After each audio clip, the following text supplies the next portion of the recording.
السلام علیکم جناب.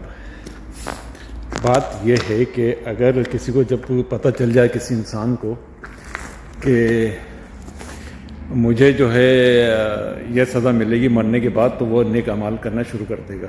اور ایسے اگر کسی انسان کو پتہ چل جائے کہ میرے نیک اعمال کی مجھے یہ جزا ملے گی یا اللہ تعالیٰ انعام دے گا، تو وہ اور زیادہ کرے گا یا پھر وہ اس کو حاصل کرنے کے لیے جلدی کرے گا. دکھایا نہیں ہے کہ مرنے کے بعد کیا ہوگا. ہاں، ہمیں مرنے کے بعد کا بتایا گیا ہے کہ مرنے کے بعد کیا ہوگا، اور جو ہمیں بتایا گیا اللہ اور اس کے رسول صلی اللہ علیہ وآلہ وسلم نے جو ہمیں بتا دیا ہے، اس بتانے پر یقین کرنے کو ہی ایمان کہتے ہیں.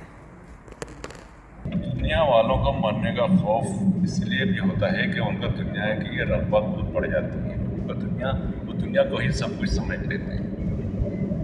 دنیا کو ہی بس دنیا چھوڑ جانے کا ان کو ڈر ہوتا ہے، اس لیے ان کو جو ہے موت کا ڈر ہوتا ہے. اور جو اللہ والے نیک یا مومن یا مسلمان جو ہے، اس کو جو ہے موت کا ڈر نہیں ہوتا، اس کو مرنے کے بعد والی حیات کا ڈر ہوتا ہے، جس کو جو ہے خوف خدا کہتے ہیں.